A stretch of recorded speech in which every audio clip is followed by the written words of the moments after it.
ના કરો, એમાં પણ ભગવાનનો અસર છે. માં, તમે આવો, બેસો, હું તમારી સેવા કરીશ. હાલા, આટલા પ્રેમથી તો કોઈ મને નથી બોલાવી કરી. ભગવાન તારું ભલું કરે. અરે, ના પાડી હતી નરસિંહ, તો પણ તું એને અંદર લઈ આવ્યો. હાલા, મારા કારણે તમે ઘરમાં ઝઘડો ના કરો. હું અહીંથી જતી રહીશ. ના બા, તમે અહીં જ બેસો. મારું હરિ બધું જ સારું કરશે. તમે પ્રભુનું નામ લો. બોલો, શ્રી કૃષ્ણ શરણમ મમ. શ્રી કૃષ્ણ શરણમ મમ. મરી ગઈ કે શું? જોયું? અરે, આ તો આપણા જ ઘરે મરી ગઈ. હવે છૂઆછૂત ફેલાશે. નરસિંહ, મેં તને રોક્યો હતો. હે ભગવાન. ચિંતા ન કરો ભાભી, હું એની બધી જ છેલ્લી ક્રિયા કરીશ અને કોઈ છૂઆછૂત નહીં કરાય. શું કહ્યું તે? તું એની છેલ્લી ક્રિયા કરશે? નરસિંહ, ધ્યાનથી સાંભળ. જો તું આ કરશે ને તો આ ઘરમાં તને ફરી ક્યારેય પગ મૂકવા નહીં મળે. યાદ રાખજે. જેવી હરી ઈચ્છા.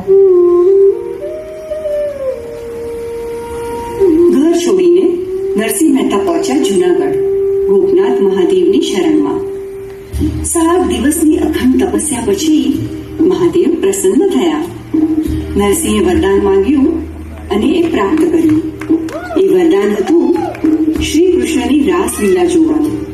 અને એ જ ક્ષણમાં તેઓ પહોંચ્યા વૃંદાવનમાં. તો ચાલો આપણે પણ નરસિંહ સાથે જઈએ અને આ અદ્ભુત રાસલીલાનો આનંદ માણીએ.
નરસિંહ રાસલીલા નિહાળવામાં એટલા લીન થઈ ગયા કે હાથમાં પકડેલી મશાલથી તેમનો હાથ દાઝી ગયો. છતાં તેમને તેનો અહેસાસ પણ ન રહ્યો. એક ક્ષણે કૃષ્ણે તેમને આશીર્વાદ આપ્યા. કાવ્યની અનંત શક્તિ, રાગ કેદારો, કરતાલ અને પિતાંબર. કૃષ્ણે નરસિંહને કહ્યું કે આ રાસલીલાનો દિવ્ય અનુભવ જગતમાં ફેલાવો. જ્યાં જ્યાં જીવન છે ત્યાં ત્યાં આ રાસના આનંદ, પ્રેમ અને ભક્તિના સ્વર ગુંજે અને દરેક હૃદયમાં આ લીલા જીવંત બની રહે.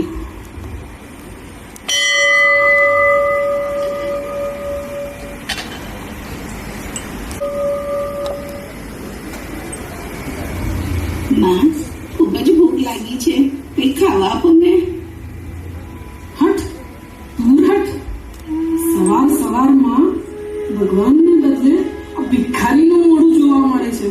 હટ, દૂર હટ. મને આ ભોગ રાખવા દે મારા લાલા માટે.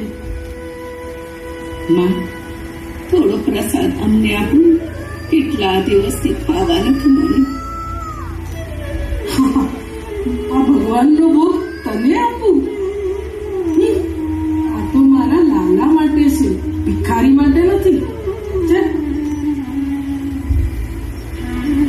માં, જે ભોગ તમે તમારા લાલા માટે રાખ્યો છે એ જરૂરિયાતમંદ માટે વધારે મહત્વનો છે. ભગવાનનો ભોગ જ્યારે તમે આમને આપશો તો ભગવાન તમારા હૃદયમાં વસશે. સાચી ભક્તિ એટલે જરૂરિયાતમંદની સેવા કરવી. વાત તો નરસિંહની સાચી છે. સાંભળ્યું પણ છે કે દરેક જીવમાં ઈશ્વર છે. તો પછી આ મારો ભોગ મારો લાલો ખાય કે આ દુઃખી નિરાધાર સ્ત્રી ખાય, શું ફરક પડે? બસ મારો લાલો પણ આમાં જ ખુશ થશે. લે બેન.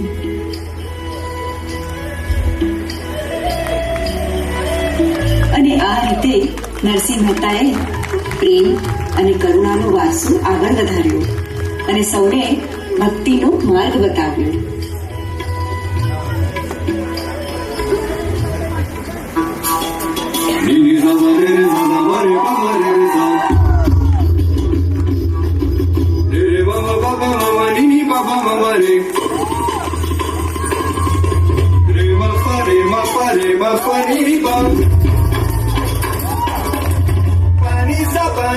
Pani sa re re sa